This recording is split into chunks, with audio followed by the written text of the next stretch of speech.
welcome to Round Grass. I'm Vishvapani Blomfield, and thank you so much for joining me in this final session in my series Exploring Qualities of Awareness. So in today's practice, we'll be exploring how challenges we face in our lives can become opportunities. And the question today in the chat is, what one word expresses your experience of being in a creative flow? So we'd love to hear from you, and please use the chat to just share your word, whatever it might be.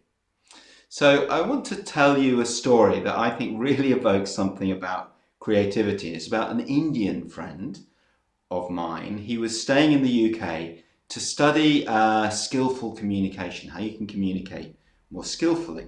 So he went to London, and he was walking through a poorer area of London, and he was mugged. So someone pulled a knife on him and said, "Give me your money, give me your wallet." And my friend, and this is the great thing, he didn't get scared, he didn't react. He said, oh, of course you can have my wallet. I'm sure if you're prepared to do this, you must really need the money. And the man said, "Yeah, I do need the money. Give me your wallet, give me the wallet." And I said, of course, you can have the wallet, but I actually need to get home. I need to get across London, and it's going to cost a bit of money. Would you mind if I took a bit from the wallet for myself?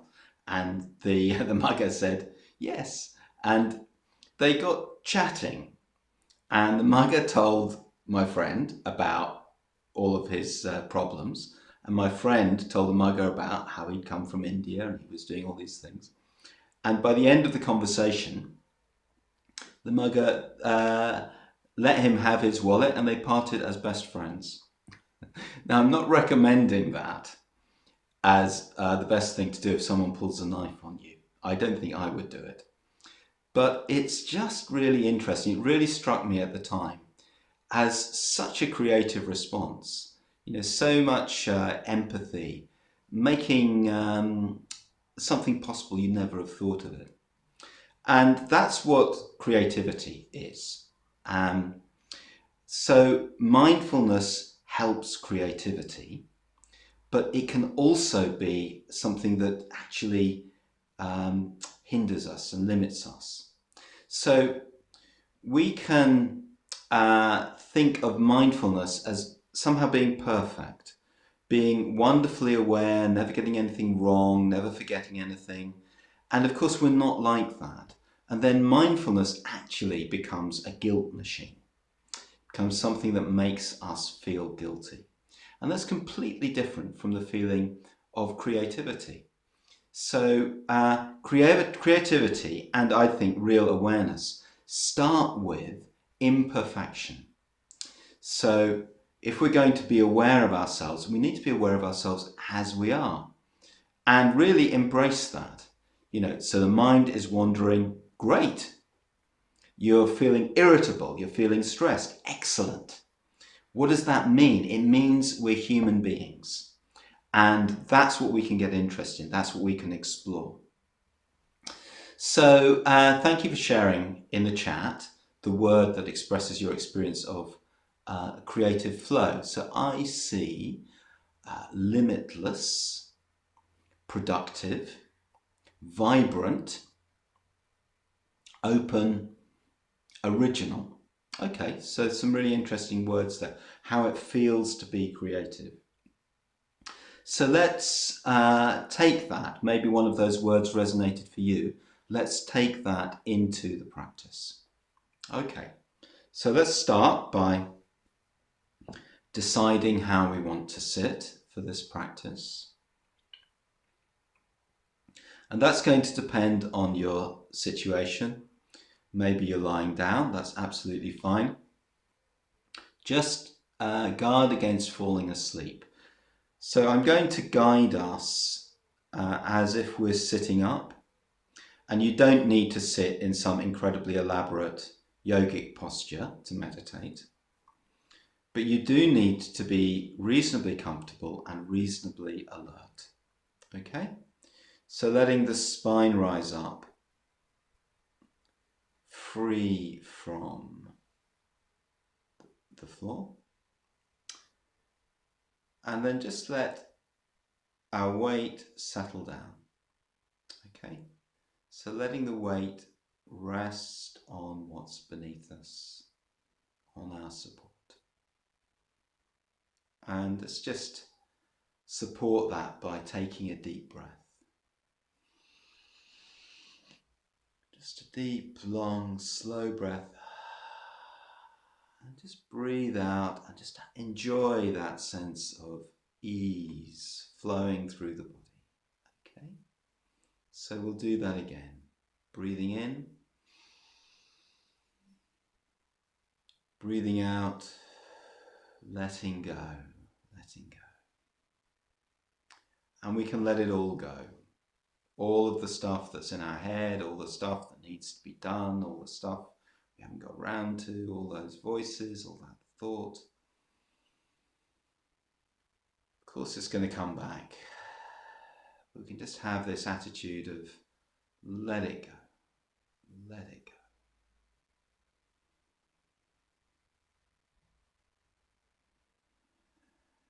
If we just let go of whatever the future may be asking of us, then we can just be here in the present moment.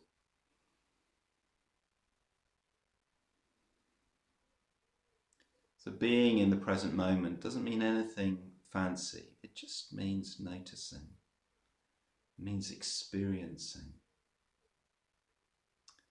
So let's experience, notice, feel the body. Sense the body. Feeling where the knees, the feet, the bottom rest on the support. Sensing that contact, that pressure. This body, these sensations.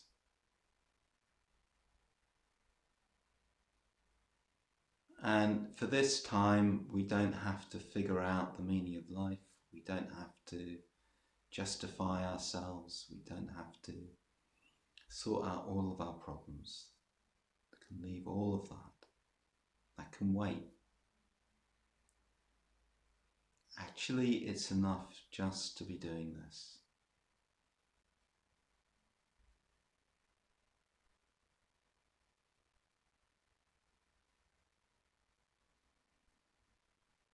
The breath is our ally.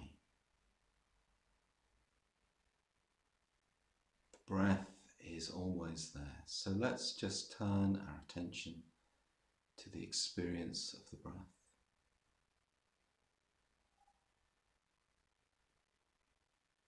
And wherever the breath feels vivid for you, that might be in the tummy, it might be in the chest.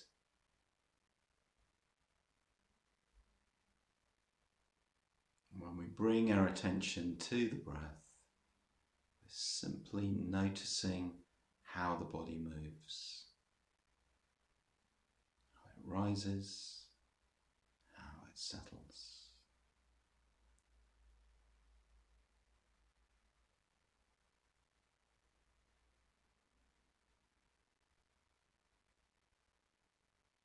Sensing the movement of the muscles, stretching, rising, opening, expanding, and then softening, easing, settling, letting go.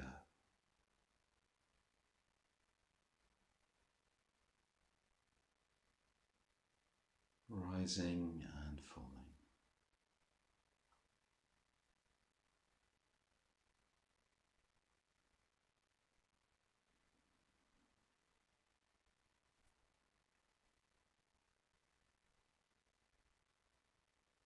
Allowing space.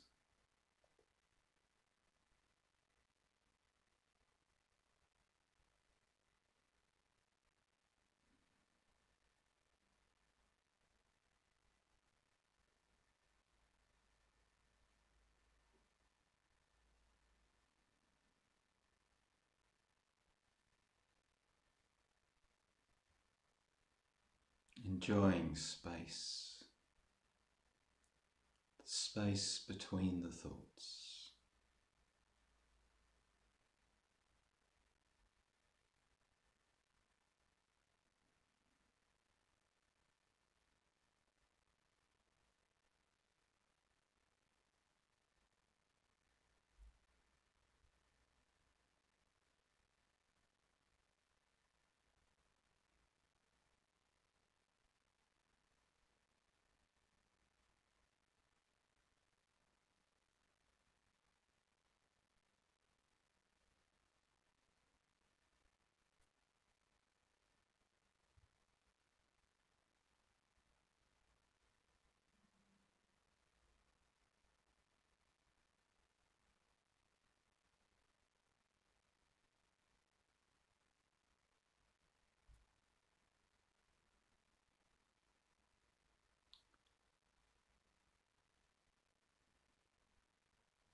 And noticing what's happening in this space, what's happening in our experience.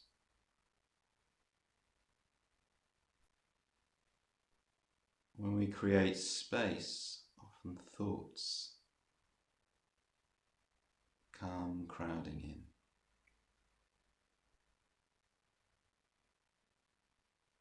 Just noticing if that's happening. Sometimes we notice tensions, dis-ease.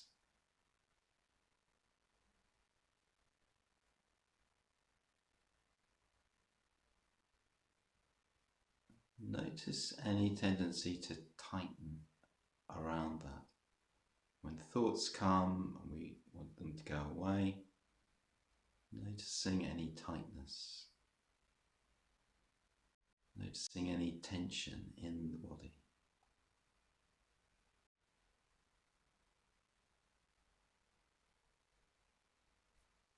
Let's just sense or feel or imagine that the breath is flowing into that area of tightness.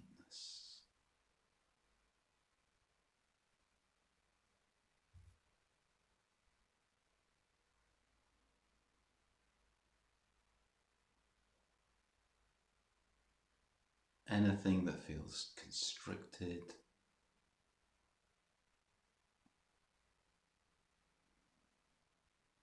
or clenched,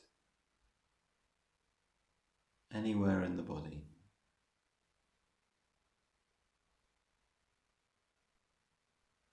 Just really acknowledging that.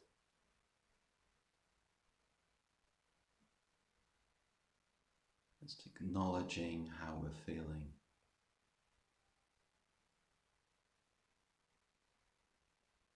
Whatever it might be.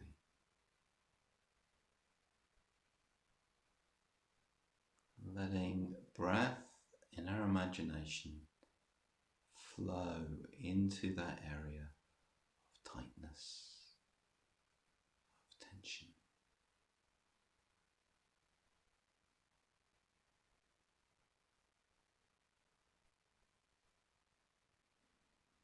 Flowing in with warmth,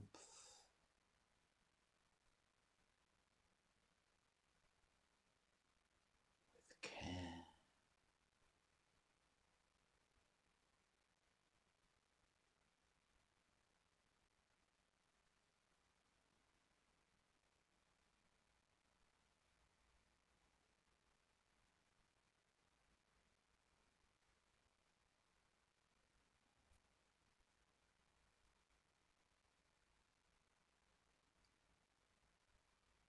As we breathe with these areas of tension, just starting to notice the energy of the body.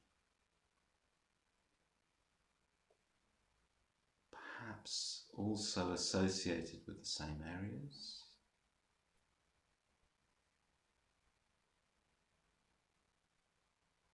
So any sense of vibrancy,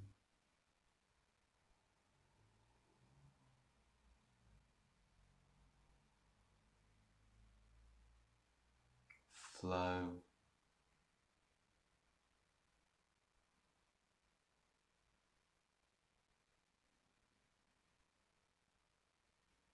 of spaciousness,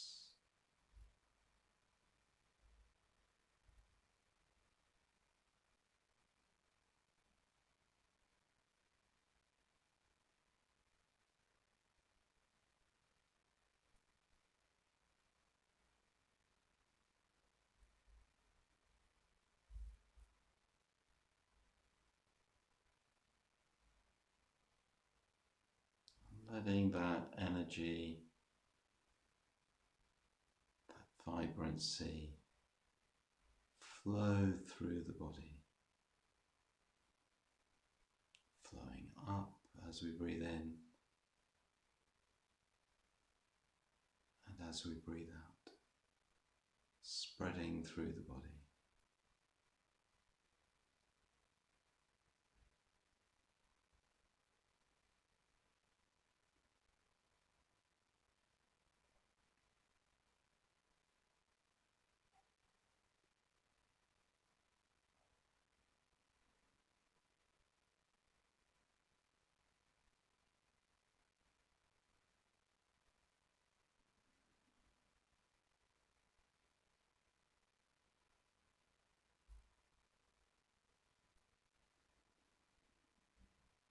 And just breathing with that.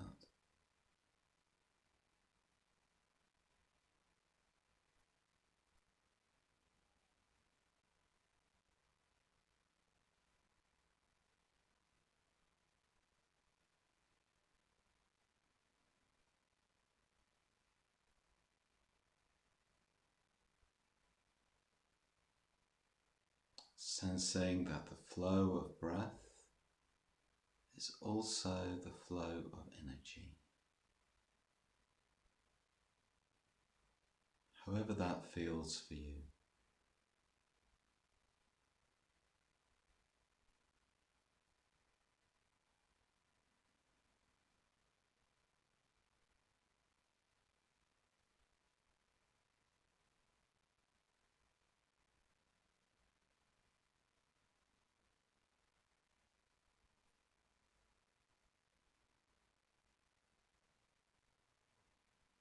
And if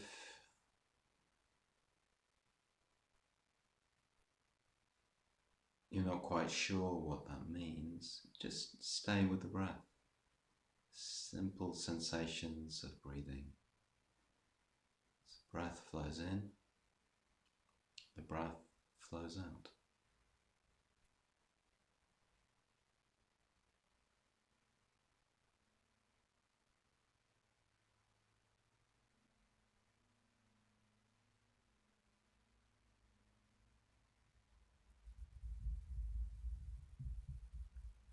Taking our attention to the area around the heart.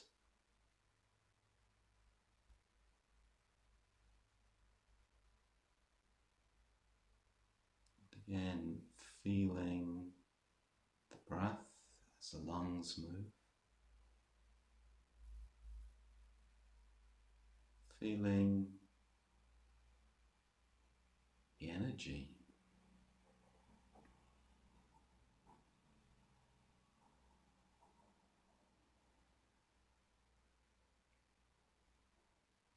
Perhaps the emotional content of our experience.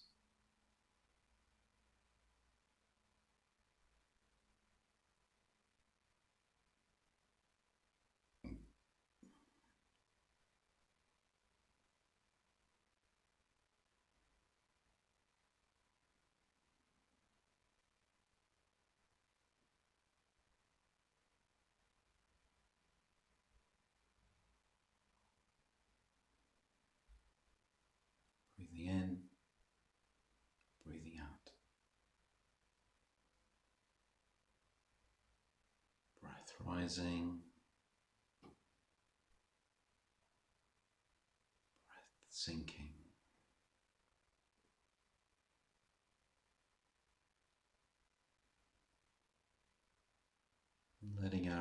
awareness expand to include the whole body.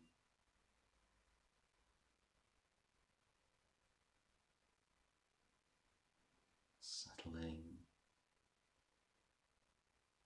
breathing.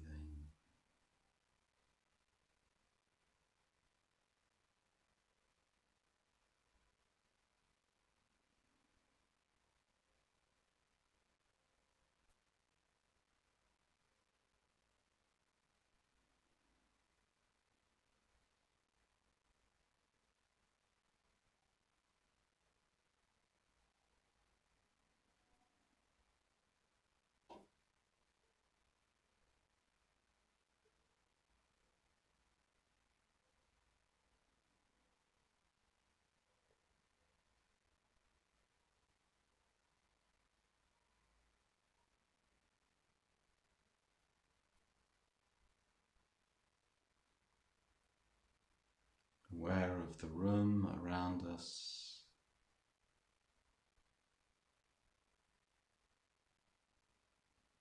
As we expand our awareness.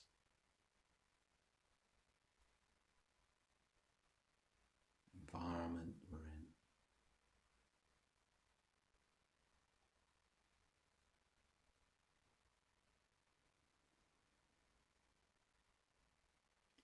Maybe taking another slightly deeper breath.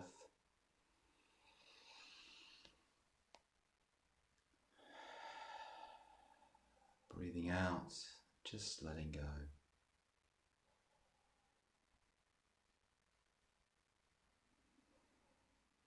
Just resting, settling.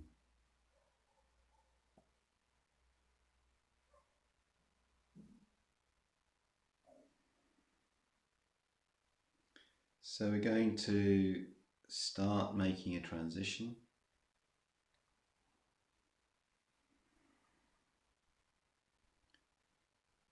Of course, if you want to continue meditating, then just do so. But I'm going to guide us through a transition that brings the meditation to a close. We need to do this gently, just bringing in a little bit of movement.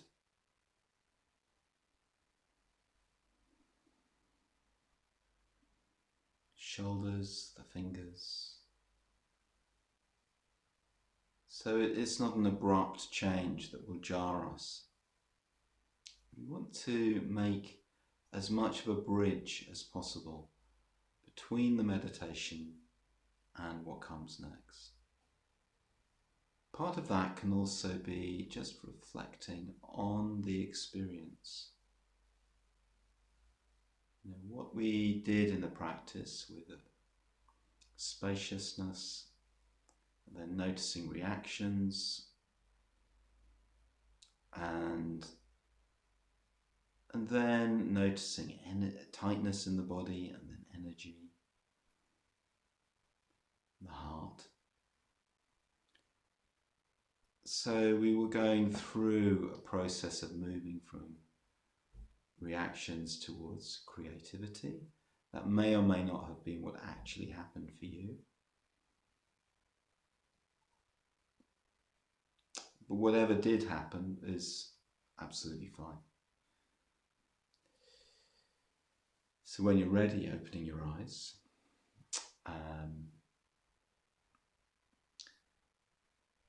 And we'll just reflect a bit more on the practice now. So we all react, we all have reactions, we all get cross, we get irritable. So how do I know that? I mean, I know that I do sometimes, but I also know what I see when I look in the news, when I look on social media, what I see in families. There are always reactions. And does that mean we're all terrible people? Well, no, in a way, there's an element there that's quite understandable. An example that I sometimes use with children is a gazelle on the savannah that's attacked, where the flock is, the herd is attacked by a lion or hyena, of course they all immediately become alert, and then they run incredibly fast to get away. And then the incident ends. Maybe someone's caught, maybe they all get away. And what do they do then? They go back to eating the grass. They go straight back to what's called their signal state. But people don't do that. If we have a similar experience, we turn it over in our minds, we talk about it, we replay it, we stay activated, because that's how our brains have evolved. So learning to let go of the things that cause us stress is really important. And when we do, it becomes more possible to find a creative response.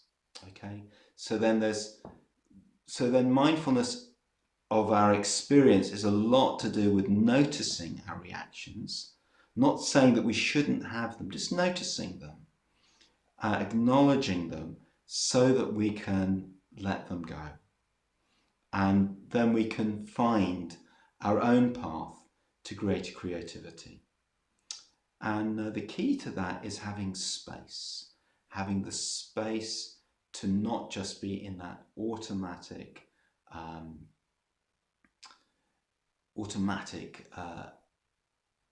way of reacting. And mindfulness and meditation as practices are about building that space into our lives. Period of calm helps us, when we do a practice like this, but we need to be able to access that in the present moment. And actually that's what we've been exploring over these sessions, looking at qualities of awareness, been looking at the faculties, the qualities of being present, of curiosity, of connection, patience, trust, acceptance, focus, kindness, commitment, enjoyment, perspective. There's a lot of these, aren't there? Balance, creativity, and choice. Meditation's a context for practicing these and developing them. Mindfulness means practicing them all the time. So being creative in our lives isn't different from being creative in a particular activity like writing or visual arts or something like that. So I'd like to finish with a quote, a wonderful quote from someone called M.C. Richards. She was a poet and a potter, a visual artist, who lived in North Carolina in the middle of the 20th century. And she said, "The creative spirit creates with whatever materials are present, with food, with children, with building blocks, with speech, with thoughts, with pigment, with an umbrella, or a wine glass, or a torch. We are not a craftsman only during studio hours, any more than a man is wise only in his library, or devout only in church. The material is not the sign of the creative feeling for life, of the warmth and sympathy and reverence which foster being. Techniques are not the sign, art is not the sign is the light that dwells within the act, whatever its nature or its medium." So that's M.C. Richards. It's wonderful, isn't it? So thank you for sharing this time, and please continue to explore your meditation practice with us. Check out our daily live meditations at round.glass or on the app. Have a great day, keep failing, and keep learning.